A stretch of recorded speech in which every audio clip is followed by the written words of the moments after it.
สบายดีท่านผู้ชมที่เคารพนำท่านผู้ชมมาติดตามข่าวกีฬาภูผาจันทวงศ์คว้า3แซมขณะที่สถาพรมือหนึ่งของประเทศลาวได้2แซม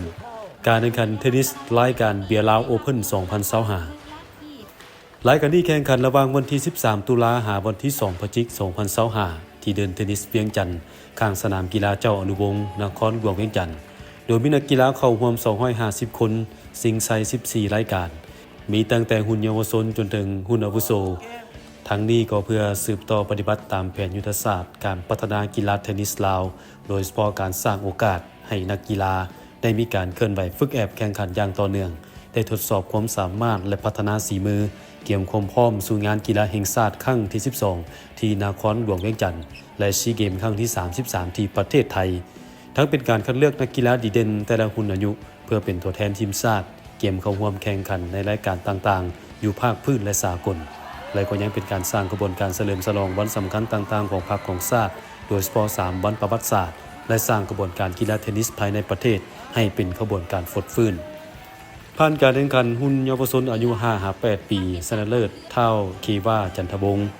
ขณะที่ชนะเลิศหุ่นอายุบ่เกิน10ปีได้แก่เท่าไสสนะจันทร์สมภูอยู่12ปีประเภทหญิงแซมแมนนางจันทพรศรีดิเวศอยู่12ปีแซมประเภทชายแมนเท่าสนาไซจันทร์สมภูส่วนอยู่14หาอยู่16ปีชนะเลิศได้แก่เท่าสนาพรศรีหาบง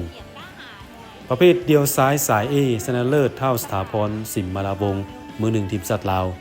เดียวสาย B แซมเท่าแซมเดียวสาย C แซมแมนเท่าภูผาจันทวงศ์ขณะที่ประเภทคู่ซ้ายสาย C ชนะเลิศเท่าภูผาจันทวงศ์และเท่าสิริสันติสุขโภคะสมบูรณ์คู่ซ้ายสาย A บวก B ชนะเลิศเท่าแซมและเท่าภูผาจันทวงศ์ส่วนประเภทคู่ผสมชนะเลิศเท่าแมทและนางวิรันซานาส่วนประเภทคู่ซีเนียร์อาวุโสชนะเลิศได้แก่ทานซูฮงกับทานดงกี้และคู่ VIP ชนะเลิศแมนทานมโนทองวงไซกับทานพุทธศักดิ์พรหมจักรให้เกียรติเข้าร่วมชมและมอบรางวัลมีทานสมภูพงษารองประธานคณะกรรมการโอลิมปิกแห่งชาติทานดาวรประจันทวงศ์ประธานสหพันธ์เทนนิสแห่งชาติทานกฤษณาวงไซประธานสภาบริหารบริษัทเบียร์ลาวจำกัดและทานเฮนริกแอนเดอร์สันผู้อำนวยการใหญ่บริษัทเบียร์ลาวจำกัดพร้อมด้วยคณะบริหารงานสหพันธ์เทนนิสแห่งชาติแขกถึกเซินคู่ฝึกและนักกีฬารายการนี้ได้รับการสนับสนุนหลักโดยบริษัทเบียร์ลาวจำกัด